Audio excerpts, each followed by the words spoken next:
you and now the man to your right, and Amir Khan. What does it mean for you to be back working with him and in his corner for this very important fight against Terence Crawford? It's been a pleasure having Amir back. It came at the right time, a good time for fights such as this magnitude to go over a great fighter like Terence Crawford. Coaches, we live for these opportunities. Whether we win, whether we come up short, we drive and we steady. We live for these opportunities, so it's a great opportunity. It's a pleasure to be involved in this event. And for Frank, I mean, having Virgil back with Amir is kind of like the best case scenario for this big fight. We know that they've done some historic things together. Like, it could be more ideal for you and your team to have these two back together, right? Yeah, exactly. I think a couple of fights off. Amir's last two fights, which we promoted with him in the UK. And I think Amir, when he's in with the best fighters, that's when he looks best. I think the test of Terence Crawford taking on pound for pound one of the best fighters in the world, one of the most respected fighters in the world, could bring him on. He's, as I say, come back in those two fights. I think at welterweight, this is the strongest weight for him to break Verdejo back in his corner. We had a great time with Joe Goose, and I think to get back with Verdejo, who we've been with for a long time, is very important too. And Virgil, something that, in going through my notes, I kept seeing the word focus come up everywhere in your interviews. So I know that was the point of emphasis with Amir. So what are some of the things that he needs to make sure he focuses on come Saturday night? Well, he most definitely can't have a mental lapse. He has to be focused every second, every round, and be able to read the adjustments that a great fighter like Crawford will make. He's a fighter making adjustments. He has to be able to read those adjustments and adjust accordingly, stay competitive, and try to win this fight. If we can get now to Amir. Amir, good to see you again today. I know you've done this many times, but this fight right here is your 10th world title fight.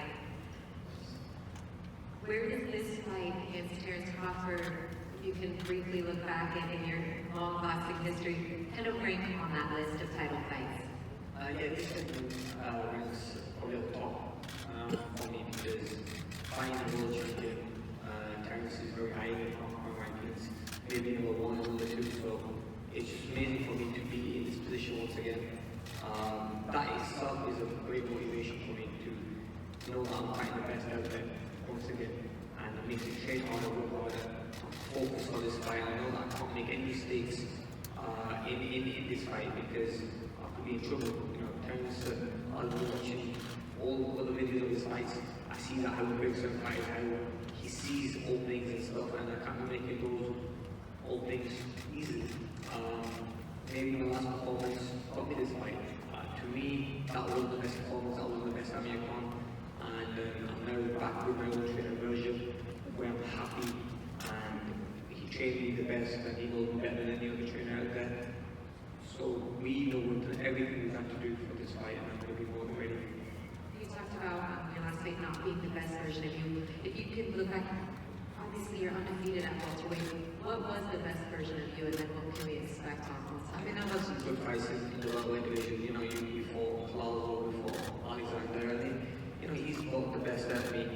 Even the Canal fight was going well till I got caught the shot. So, I mean, but this fight, it's almost my way, which helps. I mean, every fight with Virgil I've learned something from, win or lose. And he's got the best out of me. And I need to get with someone, back with somebody who could bring that respect back for the sport boxing and also make me work harder. You have the team together, the timing and the weight division right, for everything to come together on Saturday night. I know that you've rallied for big fights in the past against pound-for-pound grades that haven't necessarily come to fruition, but now is your chance, now your opportunity. How do you capitalize and become a champion on Saturday? That's right, this is dream come true, and hopefully on Saturday dream will come true, where I get my opportunity to fight for another world title and to be one of the best fighters in the world. This just drives me, makes me work hard and train hard and stay focused, because I know I've got someone in front of me who is up there to number one. We can't deny that, he's a good fighter. So I know he's training hard because he's the one who's done work and beat record. And I don't want to lose this fight because I want to achieve everything I want in this sport boxing. Okay, thank you. Thank you. right? And here we go back-to-back weekends. We had Vasily Lomachenko last weekend, and now Terence Crawford. People go back and forth about number 1, number 2, pound for pound.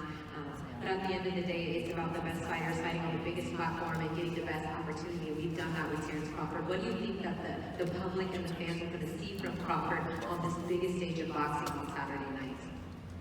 I'm not going to talk about what the public is going to see from Terence Crawford. Anybody who knows anything in boxing knows that Terence Crawford comes along very, very seldom in a generation. I look at him as the guy, the closest that I remember that I promoted was the great Sugar Ray Leonard. Terence reminds me of Sugar Ray Leonard. I'm not going to get into who would win if they fought each other, because that ain't going to happen.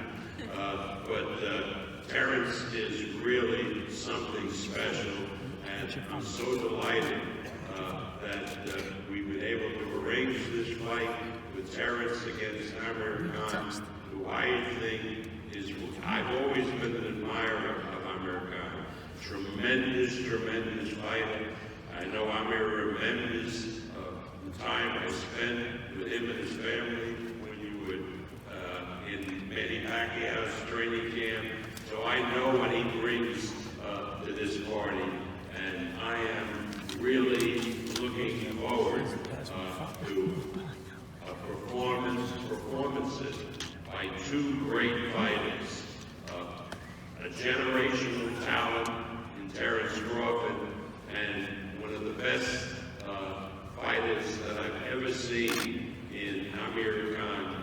I remember how brilliant he was in the amateurs and how he boxes to perfection. Great, great fight on Saturday night.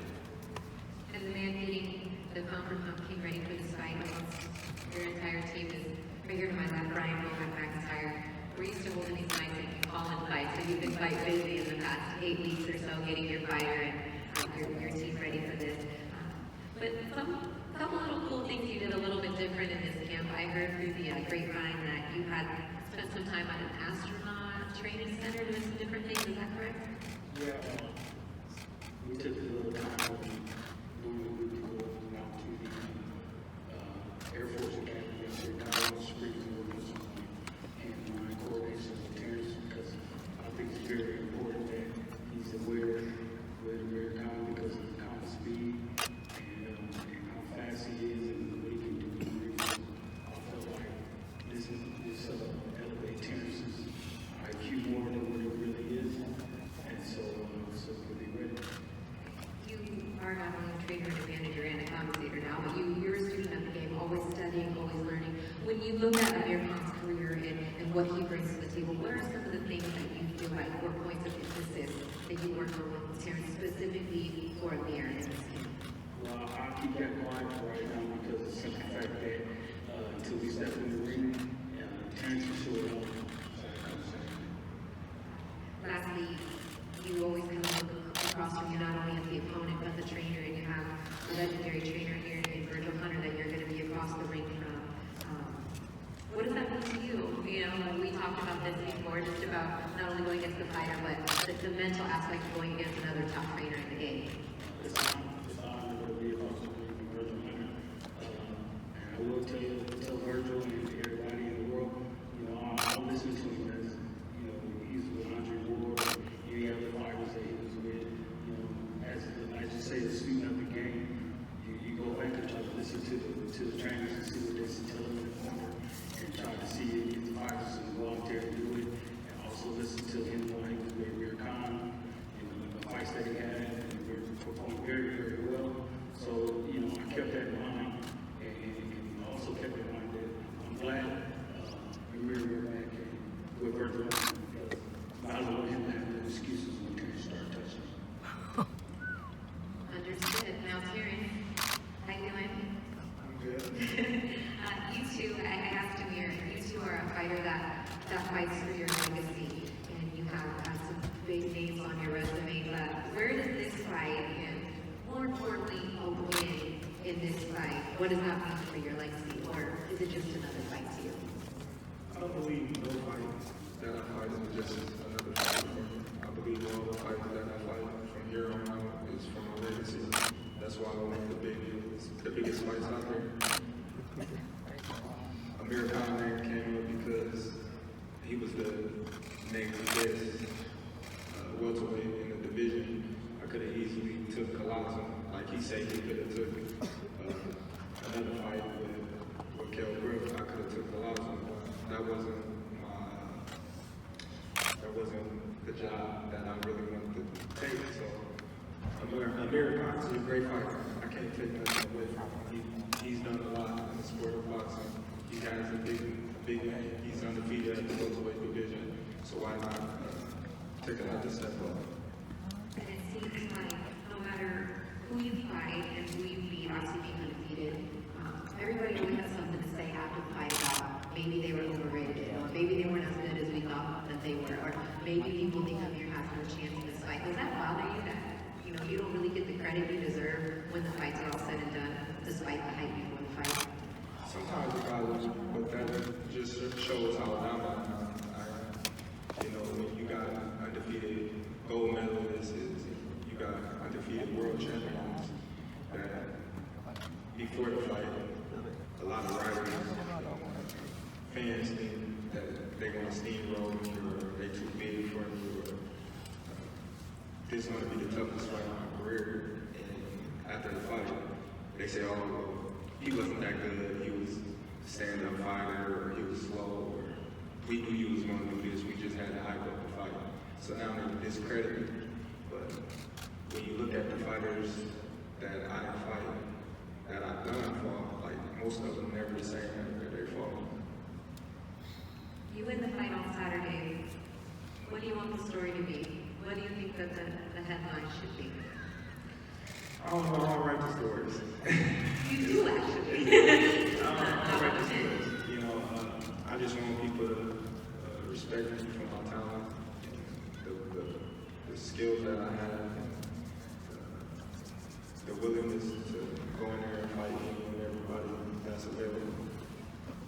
And I know that Amir Khan is the task at hand, and when I speak to the fighters that are at the top of the game, every fight that they want is to be a meaningful fight, and this very much so is. There's another guy that really wants to unify a title with you, and I know that that's very important to you. Do you think that after this fight, if you win, you can kind of put that pressure on the men to your left to try to make that big fight happen?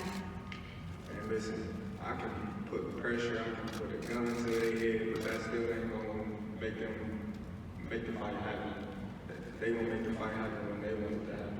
I didn't put pressure on them for years with the Pacquiao fight, and the Pacquiao fight never happened. So it's not my job to worry about that. I just have to keep fighting the fights that they put in front of me and feed my family. And that's the deal you fight for at the end of the day anyway. It's fast. All right. Bob, anything else you'd like to say as we wrap up here with the main event? When we wrap up the main event, it's going to be a great fight. I mean, really, truly a great fight. You know, as an old guy, which I admit I am, I mean, I've promoted a lot of great fights in the welterweight division, and they were so good that I remember them to this day. I mean, I remember Ray Leonard and Roberto Duran in a rainy outdoor arenas, outdoor stadium in Montreal. I remember when Tommy and Ray fought for the first time. Those were classic fights that people remember. What happened, how one fighter was up ahead and the other fighter came back. That's part of history in sports, and it's the lore of boxing. I promise you that this fight, Saturday night, between the champion Terence Crawford and the challenger Amir Khan, will be one of those fights. And people, years from now, long after I'm gone, will remember this fight as a classic fight, and they'll relive it and tell it what happened.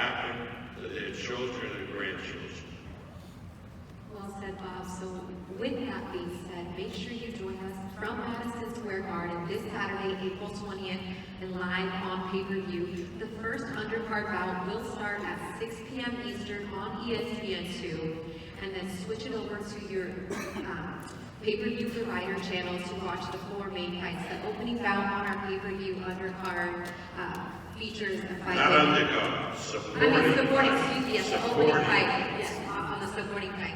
You're going to have a chance to see Felix Verdejo return to the Garden against Ryan Vasquez, in what should be a really, really great fight. Then you're going to see in a special feature, Shakur Stevenson taking on Christopher Diaz, and then in our slow feature, you're going to see Edith Tatley taking on rising young sensation and Teofimo Lopez. So 3 competitive, awesome fights, some great contenders looking for title shots, major title shots on that undercard opening up at 6 p.m. on ESPN. As long as BT, you stand up, please. That's my son. Stand up, BT. I want all you writers to remember this kid right here. This is the next Terence Crawford. Trust me. Trust me. Looking like a manager, great manager. All right, everybody. All right, We'll see you. Christina, when do we talk about supporting fights on pay-per-view? You can talk about it right now. All right, I'm going to talk about it because let me tell you something. You're going to see 3 tremendous fights, really competitive fights. In the first fight, Felix Verdejo, who was started out like a meteor, had a little problem on the way. Now, back in form, will be fighting former champion Ryan Vasquez in a terrific lightweight fight. Now, let me tell you something about Felix. Coming out of the Olympics, his Olympiad, I think it was in London, I signed a fighter named Vasily Lomachenko, who had won 2 Olympic gold medals. And I found out that Vasily, in the amateurs, had fought 3 young fighters that we had just signed the promotional contract. Jose Ramirez, Oscar Valdez, both of whom are champions now, and Felix Verdejo. And I said, Vasily, give me your assessment of the 3 fighters. And he said, Oscar Valdez, very good, but he has these weaknesses, which I won't go into. Jose Ramirez, very good, had these weaknesses. He says, Felix Verdejo, I had 397 amateur fights, and he was my toughest fighter. Now, I think that's a pretty good recommendation. You'll see Felix making his comeback in Madison Square Garden against the former champion, Ryan Vasquez. And then we have a guy who can't wait to fight for a world title. He's the shining light in American boxing coming out of the Olympics.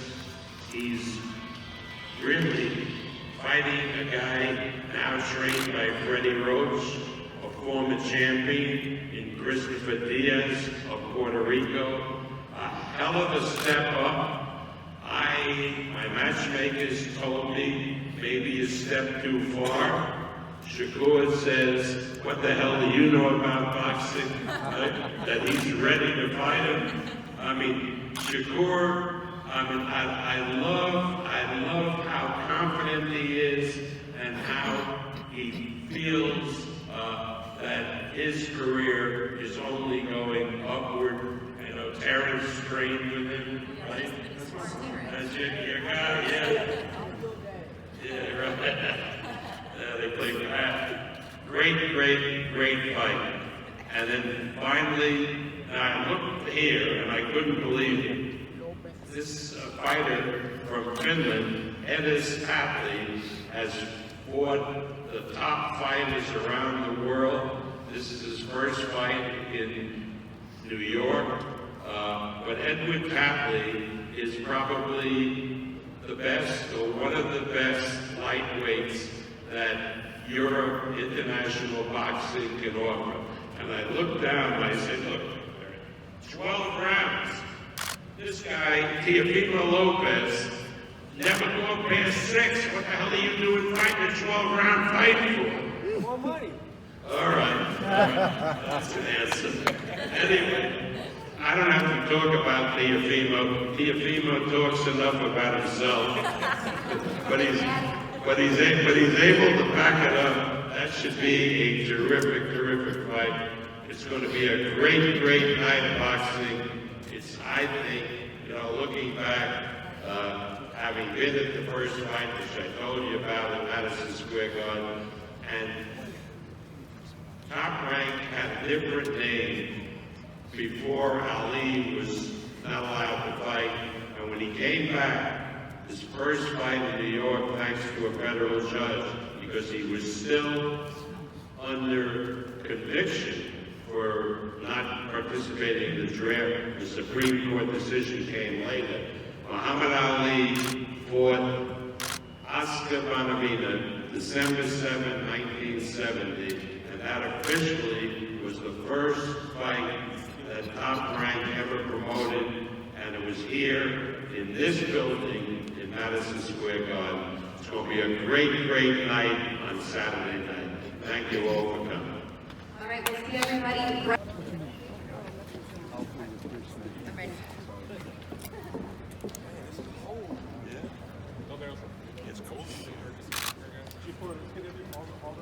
After this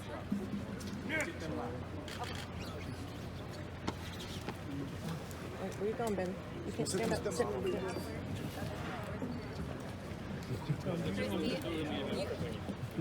Chris Diaz coming up that side. Oh, I didn't know. I didn't see the back of your little head. I didn't know that was you. I would have leaned in on you.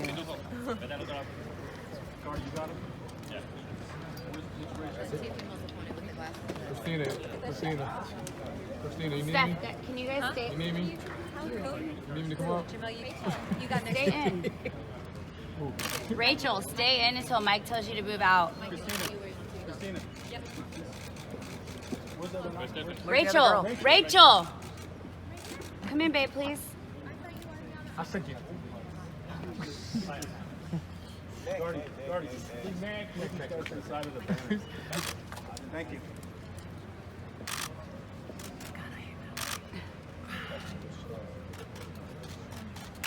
All right, Guardy. Thank you, guys. Let's do Terence and Amir. Let's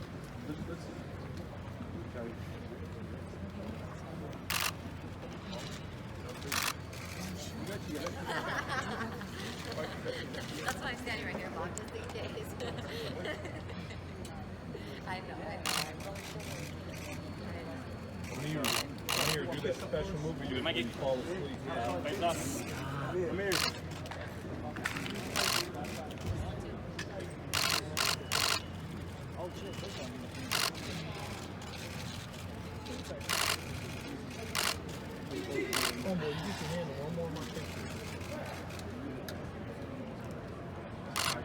All right, the front again.